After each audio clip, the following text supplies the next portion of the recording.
Assalamualaikum warahmatullahi wabarakatuh. Alhamdulillah, terima kasih waktunya Bapak Ibu Guru SDN 1 Kalen. Di sini saya akan menyampaikan diseminasi modul 1.4 cara guru penggerak tentang budaya positif. Lanjut.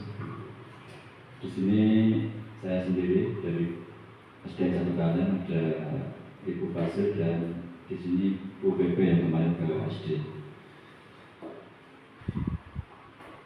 Next. Untuk kegiatan siang hari ini yaitu membagikan pemahaman dan pengalaman dalam menerapkan budaya positif pada rekan-rekan, teman-teman, Bapak Ibu Guru dan Bapak Kepala Sekolah di SDN 1 Kalen tentang budaya positif.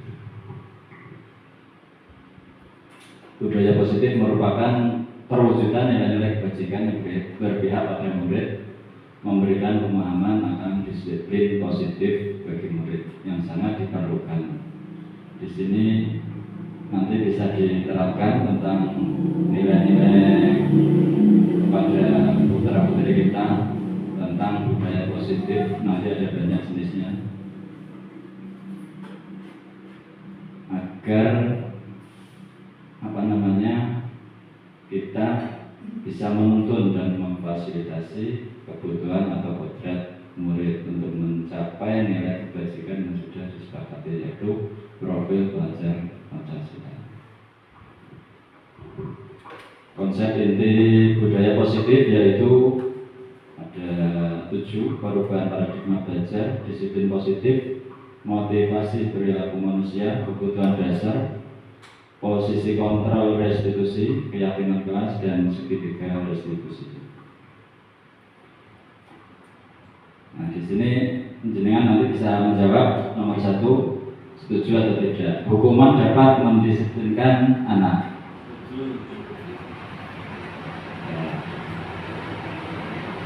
Nomor 2, pemberian hukuman dengan hal positif seperti membaca, membersihkan halaman sekolah dapat meningkatkan disiplin anak. Setuju? Memberi penghargaan dapat meningkatkan motivasi belajar anak. Setuju?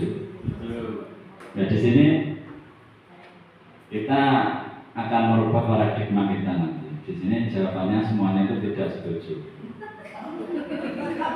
Ya. Nanti kita lebih dalam lagi. Materi pertama, perubahan paradigma belajar. Lanjut.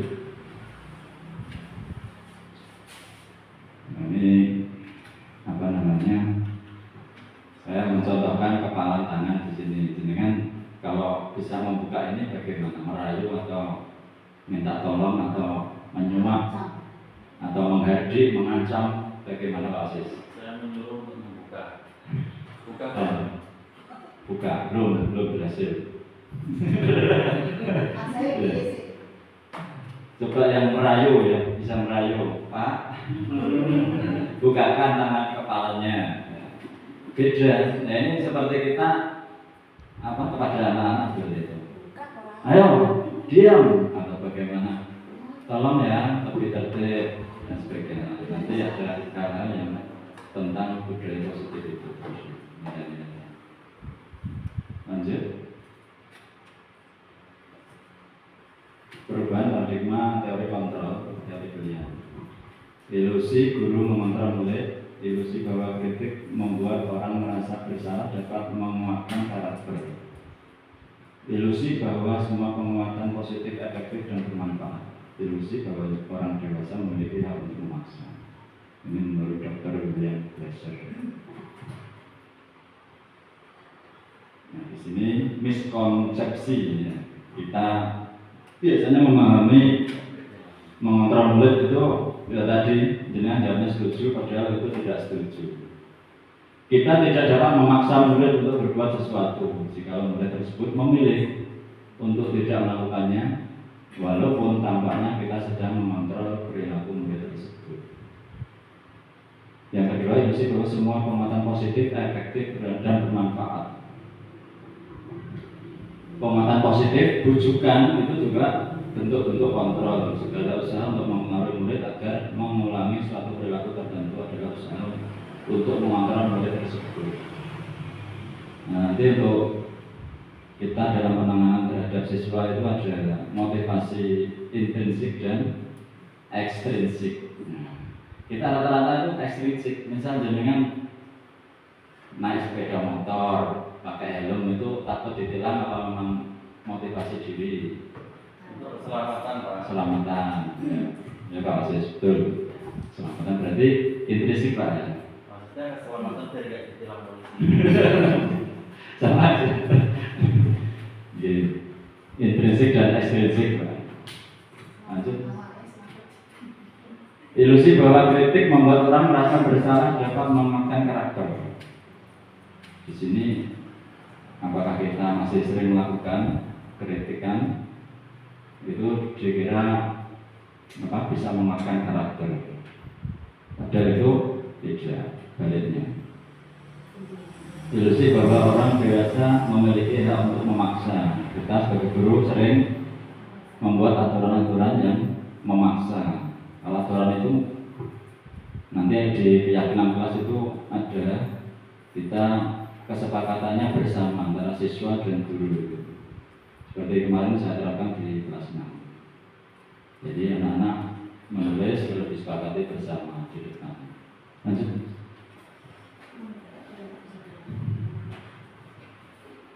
Jika kita ingin melakukan perubahan perlahan atau kemajuan sedikit demi sedikit, maka kita perlu mengubah sikap atau perilaku kita. Tetapi jika kita ingin memperbaiki cara-cara utama kita, maka kita perlu mengubah cara pandang kita terhadap dunia, cara berpikir kita tentang manusia lain. Ini paradigma stimulus respon.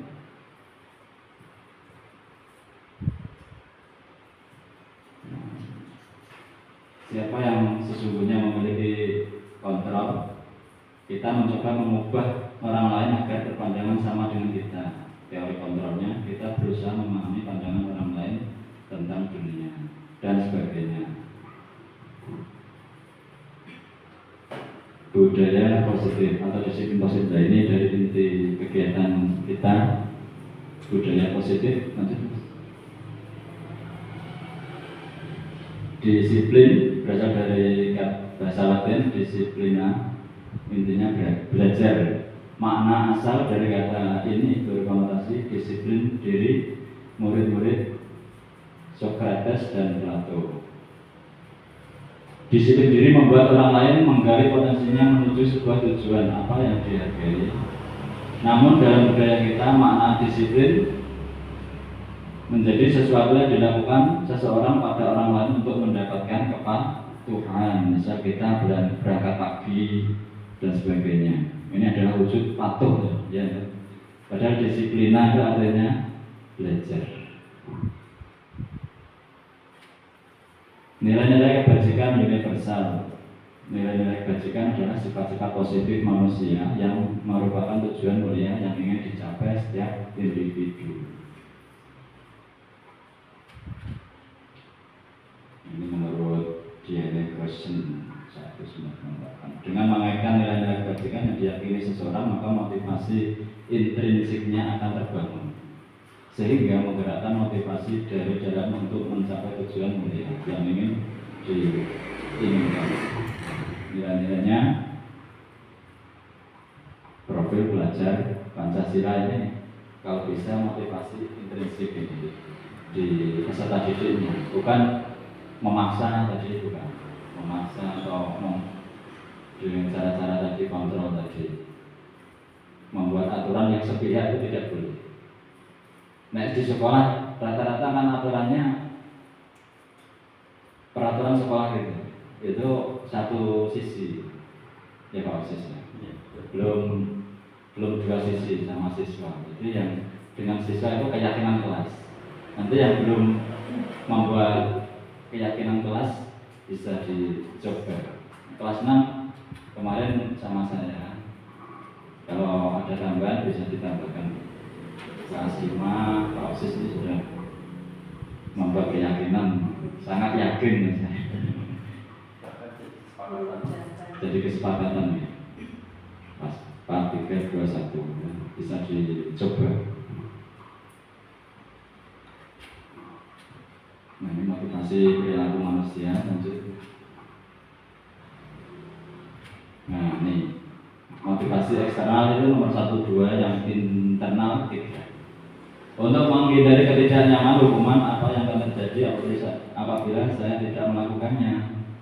Nah, gak nggo helm mesti ditilang, jadi ekstrinsik. Terus untuk mendapatkan imbalan institusi, rajinnya orang perkara motivasi diri, tapi pengen dapat penghargaan, itu juga eksternal. Yang ketiga, saya akan menjadi orang seperti apabila saya melakukannya. Ini dari dalam diri, menghargai diri sendiri, tujuan disiplinnya menghargai diri sendiri. Lanjut.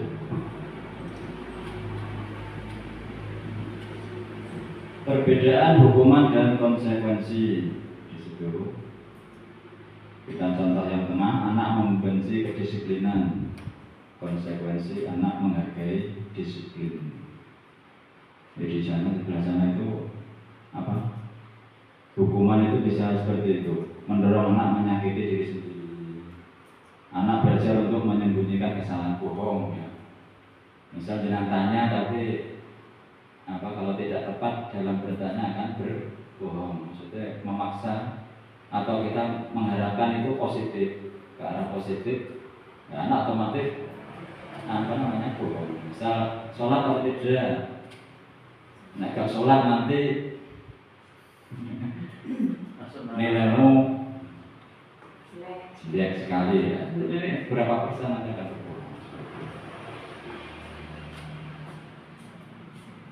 Marah, bersalah, jadi efek-efek yang hukuman itu efeknya sebelah sana, fisik. Jadi marah, bersalah, dia dipermalukan tuh sangat akan diingat sampai dewasa.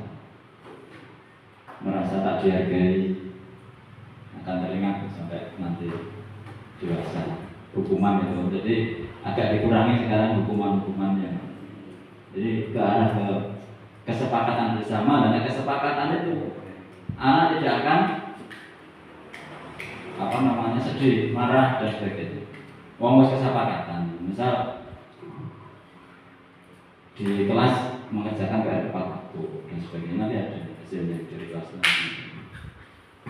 Kalau tidak menepati itu bagaimana? Ya ada konsekuensinya. Contohnya apa sih konsekuensi Pak? Yang ringan saja, tidak memberatkan dan tidak menyakiti. Yang dengan terapkan, maksudnya kalau tidak memakai seragam lengkap misal di kelas dan sebagainya, tidak mengerjakan PR, tidak tepat waktu masuk, biasanya dengan suruh nyanyi atau apa. Kalau saya sejauh ini tidak pernah. Tidak pernah, disiplin semuanya. Misalnya tidak mengerjakan PR ya saya gali kenapa tidak mengerjakan PR. Pakai pendekatan. Ya. Oh, ya. Lupa Pak, dan lupa kenapa. Seperti mengerjakan di luar kelas berarti masuk hukuman. Itu hukuman akan diingat sampai dewasa. Atau mengambil misal seragamnya tidak lengkap, maka bisa contoh gurunya memang tegas ya, pulang, itu termasuk hukuman. Jadi karakter guru yang sebagai manajer atau pemantau. Tidak ada toleransi maksudnya sama anak.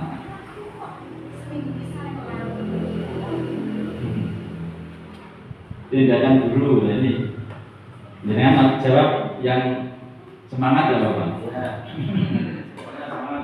Mencatat 100 kali dalam buku kalimat. Ini kalau menulis kalimat, saya tidak akan terlambat lagi, saya tidak akan terlambat lagi, masuk apa? Hukuman atau konsekuensi? Hukuman. Ya. Kita simpan. 2. Lari mengelilingi lapangan basket 2 kali karena terlambat hadir sekolah. Murid diminta push up 15 kali, tidak memakai masker. Menggantikan kertas tugas teman yang telah dicoret-coret. Konsekuensi. Membersihkan tumpahan air di meja tulis karena tersenggol pada saat belajar. Konsekuensi. Murid disuruh mengenakan sepatu seharian di sekolah karena tidak mengenakan sepatu hitam.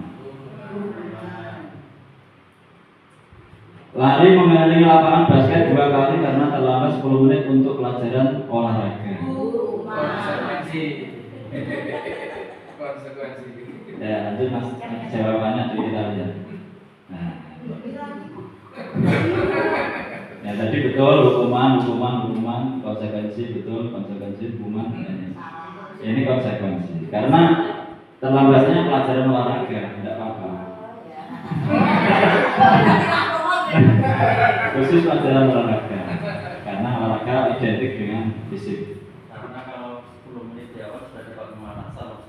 Iya, ada pemanasan. Jadi anak itu mengganti pemanasannya. Lanjut. Tentang kebutuhan dasar manusia ada 5. Lanjut. Dr. William Wilshire ada 5 ini. Anak ini membutuhkan 5 ini. Bertahan hidup, kasih sayang, penguasaan, kesenangan, kebebasan. Ya, lanjut. Nah, kebutuhan untuk bertahan hidup itu yang bagaimana? Yang bersifat fisiologis untuk bertahan hidup, misalnya kesehatan, rumah, makanan. Ketika anak selalu meminta bekal makanan temannya, itu bagaimana jenengan menyikapi? Jangan konotasi negatif dulu. Nah, ternyata benar Pak Wasis tadi dengan pendekatan dulu, ya, pendekatan. Kenapa? Dia akan cerita. Segitiga restitusi itu ada tahapannya, tidak. Kenapa? Apa? Jalui masih ada teman.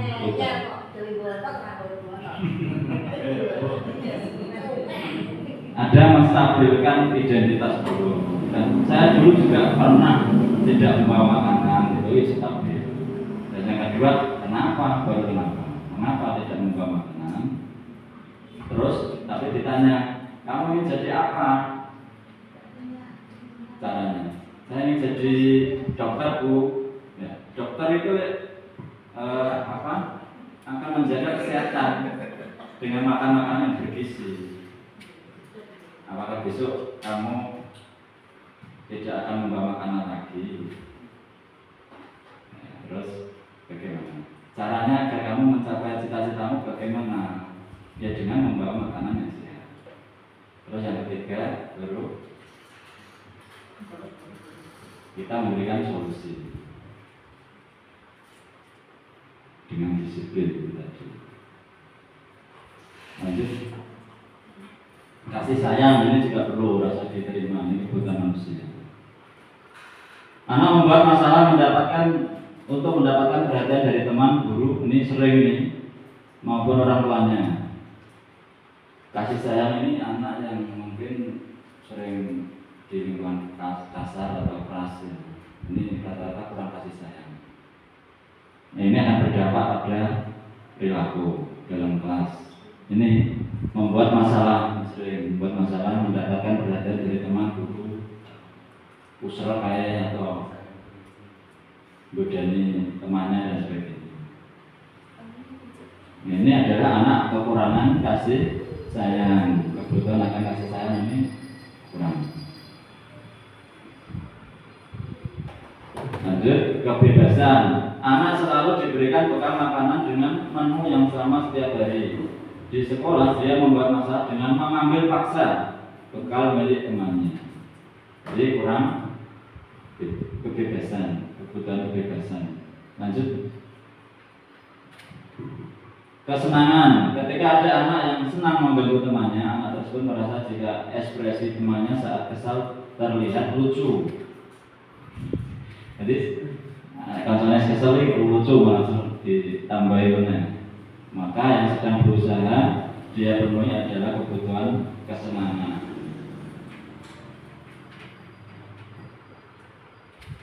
Kebutuhan pemaksaan ini apabila ada anak yang merasa hebat setelah mengganggu temannya karena temannya menjadi takut dan menuruti keinginannya. Maka anak tersebut berusaha memenuhi kebutuhan dasarnya kekuasaan. Lanjut. Yang kelima, posisi kontrol restitusi.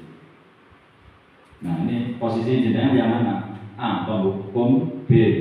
Teman, C. Pembuat rasa bersalah, manajer atau pemantau. Di situ. Nanti contoh-contohnya. Lanjut. Penghukum. Seorang penghukum bisa menggunakan fisik atau verbal. Guru menerapkan posisi penghukum akan berkata, patuhi aturan saya. Atau awas kalau kamu tidak melakukannya. Kamu selalu salah. Selalu, pasti selalu terakhir selesai kamu. Guru seperti ini senantiasa percaya hanya pada satu cara agar pembelajarannya berhasil. Berarti jenengan kalau seperti ini posisi penghukum. Penghukum. Ya, lanjut. Membuat orang merasa bersalah, ini sering juga. Menggunakan keheningan, kata-kata lembut yang membuat orang lain merasa tidak nyaman, bersalah atau rendah diri. Kata-kata lembut yang keluar, ibu sangat kecewa sekali dengan kamu. Ibu sangat kecewa sekali padamu. Padahal lembut tapi di situ kecewa sekali, sangat kecewa. Dia merenung seperti itu. Berapa kali Bapak harus memberitahu kamu ya? Gimana coba kalau orang tua kamu tahu kamu berbuat seperti ini? Nah, di posisi ini murid akan memiliki penilaian diri yang buruk, merasa bersalah, tidak dihargai, mengecewakan orang lain yang disayanginya. Lanjut. Posisi teman. Guru tidak akan menyakiti murid, namun akan berupaya mengontrol murid. Ayo bantulah demi Bapak ya. Ayo ingat tidak bantuan Bapak selama ini. Ya sudah, kali ini tidak apa-apa, nanti Ibu bantu bereskan. Hal negatif dari posisi teman adalah bila suatu saat guru tersebut tidak membantu, maka murid akan merasa dikecewakan, tidak mau lagi berusaha. Hal lain yang timbul adalah murid hanya akan bertindak untuk guru tertentu dan tidak untuk guru lainnya. Murid akan tergantung pada guru tersebut. Pemantau, memonitor atau mengawasi, tapi tidak menghukum. Jadi kalau tidak menerapkan hukuman, namun mengingatkan, ya intinya. Mengingatkan berarti posisi dengan pemantau. Peraturannya apa? Hanya tanya saja. Apa yang telah kamu lakukan? Sanksi atau konsekuensinya apa? Tanya. Sudah ada kesepakatan belum? Nah, jadi tidak terus lari 10 kali, tidak menentukan sendiri. Pulang ambil lagi bukumu dan sebagainya. Hanya pendekatan pemantau. Lanjut. Posisi manajer. Posisi di mana guru berbuat sesuatu bersama murid, mempersilahkan murid mempertanggungjawabkan perilakunya. Ini posisi yang sangat bagus di sini. Manajer. Jadi apa yang kita yakini kembali ke keyakinan keras. Apakah kamu meyakininya?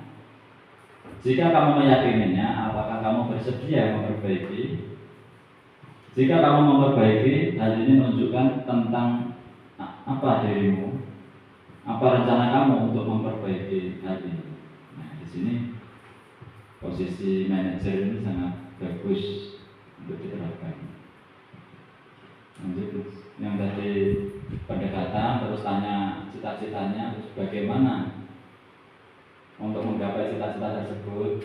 Nah, baru kita arahkan. Nah ini coba kita jawab lagi. Saya kecewa sekali dengan kamu, masuk yang mana? Penghukum atau manajer membuat merasa bersalah?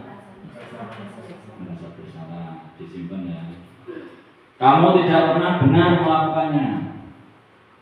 Ada manajer juga merasa bersalah, penghukum.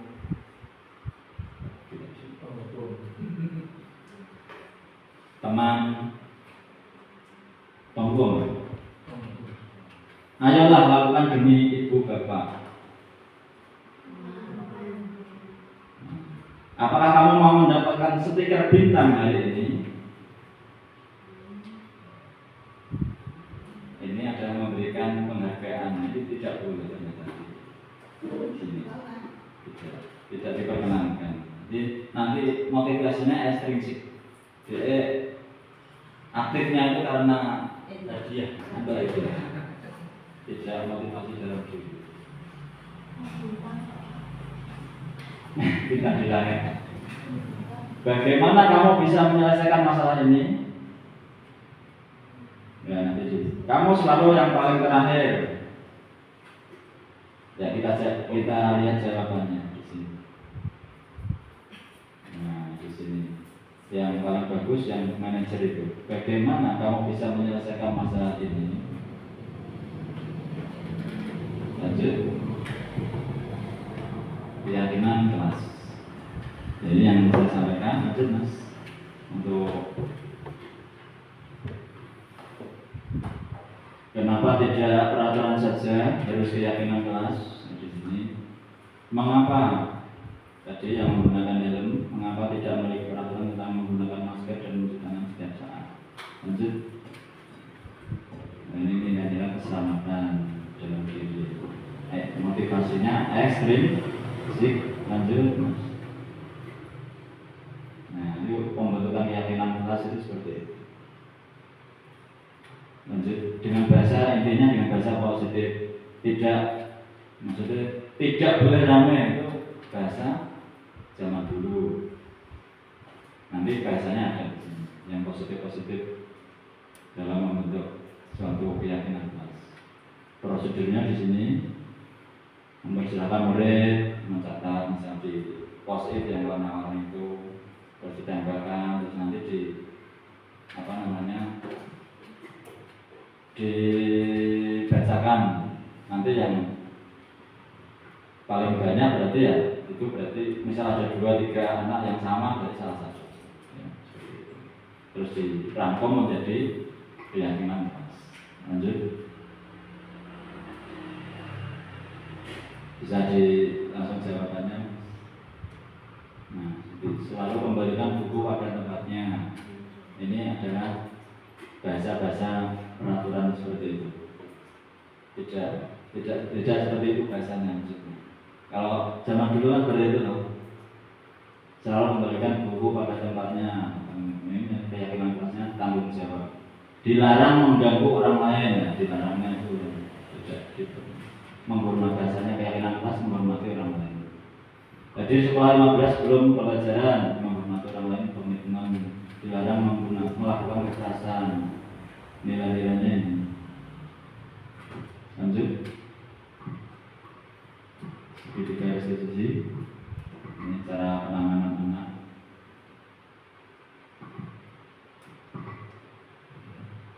Jadi proses menciptakan kondisi murid memperbaiki kesalahan mereka itu dengan segitiga restitusi. Lanjut.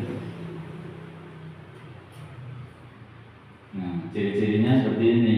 Bukan untuk menebus kesalahan, tapi belajar dari kesalahan, memperbaiki hubungan, tawaran tidak memaksa, menuntun untuk melihat dalam diri, restitusi mencari kebutuhan dasar. Restitusi diri adalah cara yang paling baik. Restitusi fokus pada solusi, membawa pada kelompoknya. Segitiga restitusi itu seperti ini. Ada yang pertama ini dulu menstabilkan identitas kita sebagai guru. Saya dulu sudah pernah itu waktu SMA misalnya terlambat. SMP saya juga sudah pernah dulu terlambat atau tidak mengerjakan PR. Malah bolos gitu. Sama. Jadi dengan memposisikan sebagai anak itu yang bersalah dan stabil emosinya dan menghindari dia berbohong. Nah, biasanya kalian nanti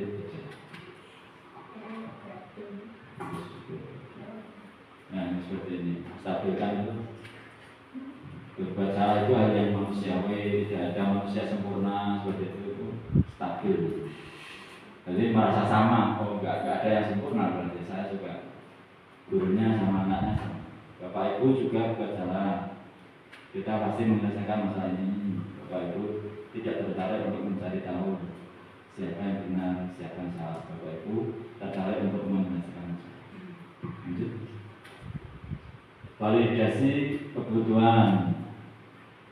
Di sini, kamu bisa saja kan melakukan hal yang lebih buruk, tapi kamu tidak melakukannya. Kamu pasti punya alasan mengapa melakukannya. Apa yang penting bagi kamu? Nah, seperti contoh-contohnya. Ini guru BK misalnya, psikologi seperti itu menerapkan seperti itu. Guru SD 1 Kalen juga menerapkan segitiga restitusi. Lanjut.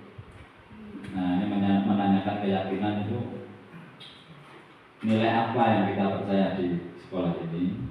Terus, kelas yang ideal seperti apa? Kamu ingin jadi anak yang bagaimana? Cita-citamu ingin jadi apa? Lanjut. Implementasi yang sudah dikerjakan. Lanjut. Ini nggak bisa diputar ya, soalnya PowerPoint. Bisa nggak mas? Bisa mas. Ya 16. Langsung di tengah-tengah. Ini anak-anak kelas 6. Langsung tengah. Tengah. Anak menulis keyakinan kelas terus ditempel di. Nah itu satu-satu seperti itu. Misal apa kesepakatannya gitu. Tulis tempel dulu, baru dirangkum gurunya. Ya, jadi satu-satu semua mempunyai hak yang sama menulis. Ya lanjut mas, bisa ini dilewati seperti itu caranya. Terus ini keyakinannya seperti itu. Sudah jadi. Nah, di situ keyakinan yang sudah disepakati bersama. Lanjut. Bisa kita ulang terus dibacakan bersama. Hasilnya dalam selanjutnya, nah ini menggunakan bahasa yang positif. Ini kurang positif. Maksudnya kehadiran dan keterlambatan. Ini hadir tepat waktu. Budayakan 5S. Karena anak biasanya tadi menulis tidak boleh berkata kotor di kelas. Nah, ini maksudnya 5S ini. Ini membuang sampah pada tempatnya terkait kebersihan kelas. Ini saat bertanya angkat tangan. Kalau saat ada teman yang mengutarakan pendapat anak lain berarti tidak diperkenankan memotong pembicaraan. Peralatan sekolah lengkap. Partisipasi kerjasama, tugas dan PR. Seragam sekolah lengkap. Di sini adalah kesepakatan. Kalau tidak, dengan konsekuensinya apa? Nyanyi, dalam tepuk, tidak apa-apa, mana anak tidak mau diterapkan. Konsekuensinya dicatat, kemudian dicatat, terus nanti disampaikan ke proses guru. Kadang-kadang lebih dari satu. Atau kalau kita waktu mengajar ya langsung saja kesepakatannya misal menyanyi atau tepuk seperti itu. menulis tadi tidak diperkenankan. Menulis tidak mengulangi lagi 100 kali. Ya. Lanjut. Nah, setelah ini, nah ini adalah yang didapat. Anak-anak merasa semangat sekali karena merasa dilibatkan. Seperti itu. Semoga bisa terlaksana ya. Oke, budaya positif. Lanjut. Terima kasih.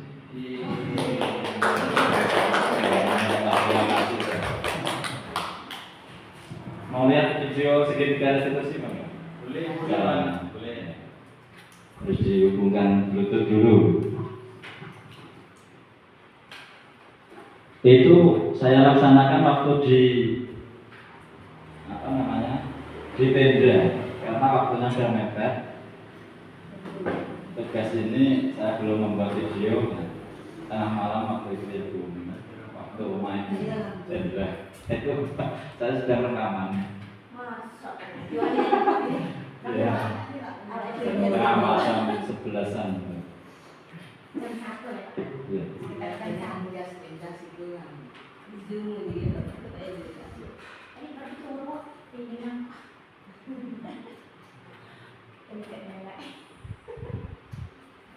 Karena menunggu sonnya masih mau sore, saya suaramu masuk yang di lapangan.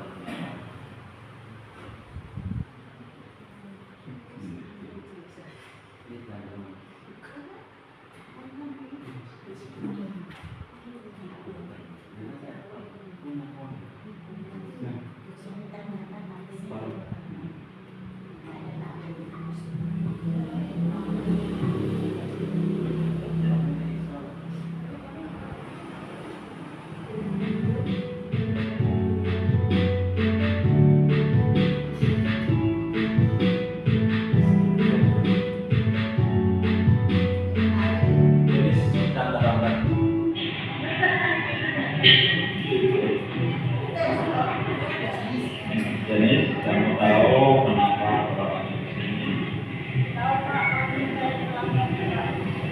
Ini memang terlambat ya waktu ini tapi sebelum kemah kita kami mulai Janis berangkat dari rumah. Kira-kira Pak Janis dari rumah pukul 7 dan sekolah kita mulai belajar tadi pukul 7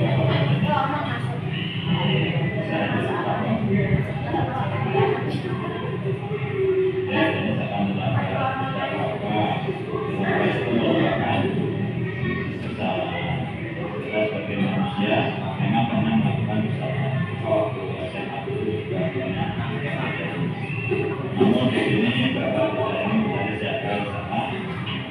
Kita coba berusaha mencari solusi dari masalah ini. Karena Bapak mau diregresi tindakan Islam mengalahkan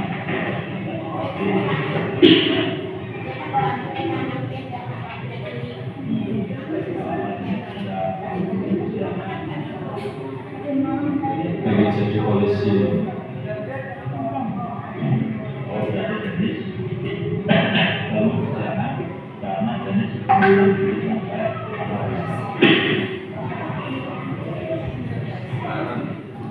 kalau Bapak boleh tahu menanyakan keyakinan orang apakah jenis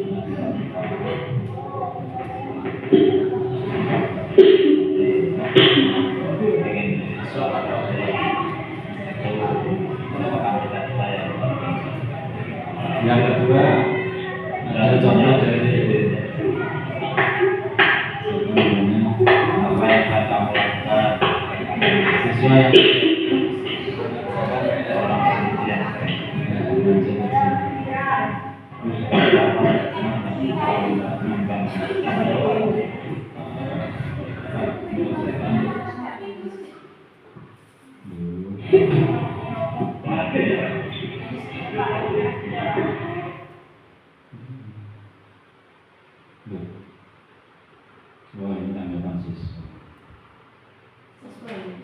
Bisma ini tidak mengerjakan kuisis dia, tugas kuisis terlambat karena sedang mengikuti lomba-lomba sampai sibuk ya, sampai tiap hari ini lomba di sekolah sampai malam itu nonton TV, jadi tidak mengerjakan saja.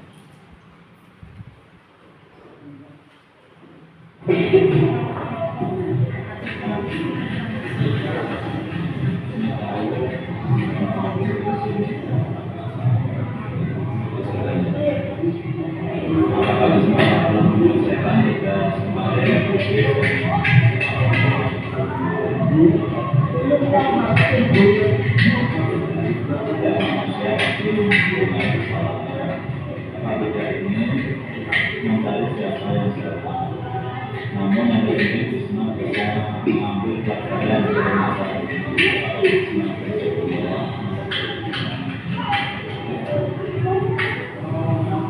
Sekarang Bapak mau bertanya, kenapa Bisma juga menyelesaikan tugas yang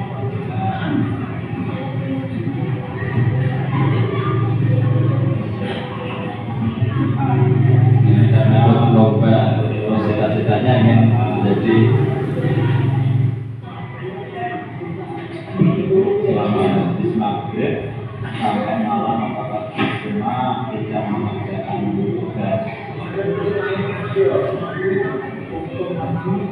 nonton TV sampai malam saat menjadi orang yang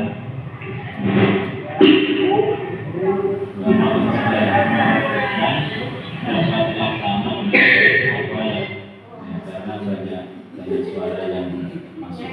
Terima kasih. Itu dari saya. Terima kasih waktunya. Kurang lebihnya mohon maaf. Assalamualaikum warahmatullahi wabarakatuh.